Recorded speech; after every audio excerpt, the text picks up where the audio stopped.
होली की आत्मा। बचपन से शहर में रहने वाला मनोज इस साल होली की छुट्टियों में अपने गांव दुर्गापुर वापस आता है, जहां उसे देख पूरा गांव खुशी से झूम उठता है। जब गया था तब इतना सा था और अब देखो कितना बड़ा हो गया है। हाँ सरपंच जी, जब मैं गया था तब आप भी बहुत जवान थे और अब देखो कितने बूढ़े हो गए हैं आप। चलो चलो बढ़िया है। बच्चा घर वापस आ गया। इसी खुशी में आज रात पार्टी होगी। क्या बात है, गांव में भी पार्टियां होने लगी। वैसे अगर पार्टी की बात है तो आज क्यों सीधा होली पार्टी करते हैं। होली पार्टी की बात सुन चहल पहल में अचानक सन्नाटा छा जाता है, जिसे देख मनोज को कुछ अजीब लगता है। लेकिन तभी सरपंच बात पलट देता है। अब बहुत देर हो गई, चलो सब अपने घर चलो, पार्टी के बारे में कल सोचेंगे।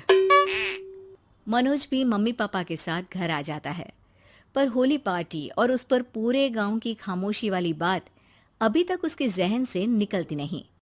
पापा, होली पार्टी की बात पर सब चुप क्यों हो गए थे? अरे होगी उनकी कोई अपनी बात। मुझे गांव की पंचायती थोड़ी पता है। थक गया हूँ, चलो सो जाते हैं, कल बात करते हैं। पापा की बात मानते हुए मनोज भी सोने चला जाता है। आज तो छुपा लिया, लेकिन हफ्ते बाद जब होली का दिन आएगा तब इसे कैसे रोकोगे?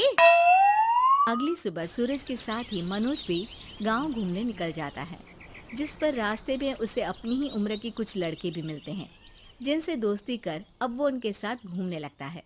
इसी तरह कुछ दिन बीत जाते हैं और होली नजदीक आने लगती है। दोस्तों, होली में 4 दिन ही बचे हैं, पर गांव में उसकी कोई तैयारियां क्यों नहीं दिख रही?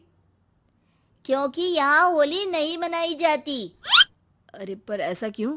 वो राजा भूषण। अरे तुम 4 दिन के लिए आए हो, क्या इतना सोच रहे हो? चलो कुछ खाने चलते हैं। इसी के साथ एक बार फिर होली की बात को टलते हुए देख मनोज को शक होने लगता है।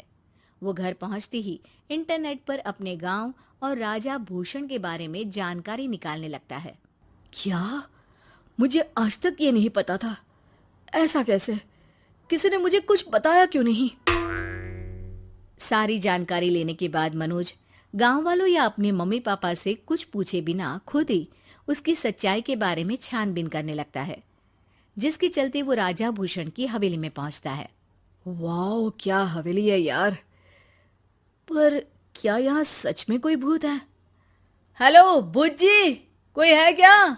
हम इस साल गांव में होली सेलिब्रेट कर रहे हैं, क्या आप उस पर थोड़ा इंटरव्यू देंगे?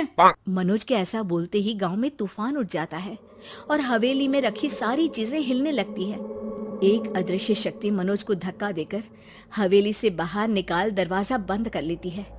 ये सब देख मनोज हैरान रह जाता है। क्या अभी मुझे हवा ने धक्का देकर बाहर निकाल दिया? मेरे होते हुए इस गांव में कभी होली नहीं मन सकती, इसलिए दोबारा ऐसी कोशिश भी मत करना, अंजाम बुरा होगा। आवाज सुन मनोज हैरानी से इधर उधर देखने लगता है, पर उसे कोई दिखाई नहीं देता।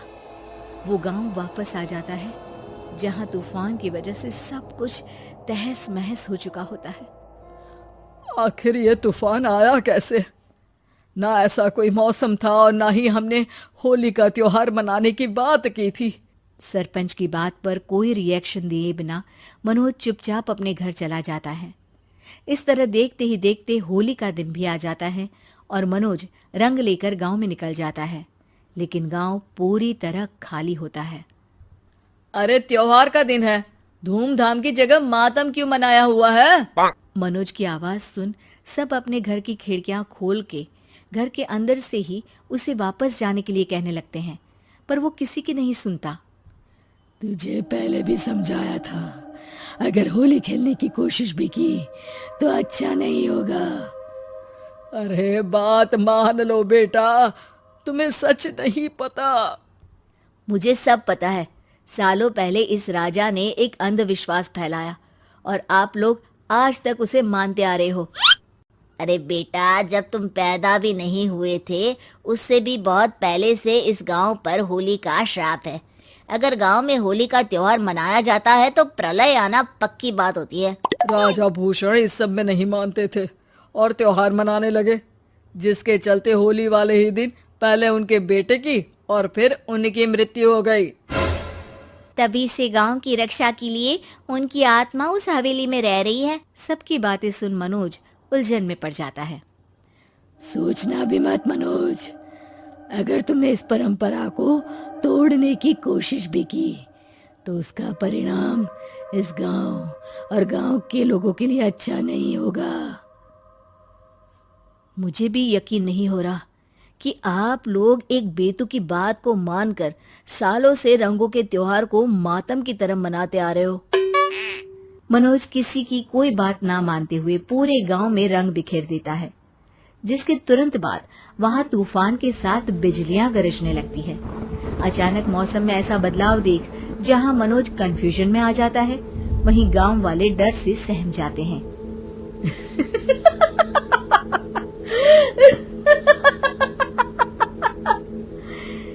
इस लड़के ने हमारे जैसे सिर्फ अपने स्वार्थ के लिए नहीं बल्कि पूरे गांव की खुशियों के लिए यहाँ होली मनाई है, जिस वजह से अब इस गांव पर होली का श्राप टूटता है।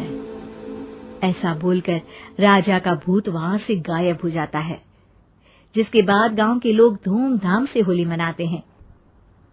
खुशियों के रंग गांव में बिखरे ही होते हैं कि अगली सुबह अचानक मनोज कहीं गायब हो जाता है और एक बार फिर गांव में होली का नया राज शुरू हो जाता है।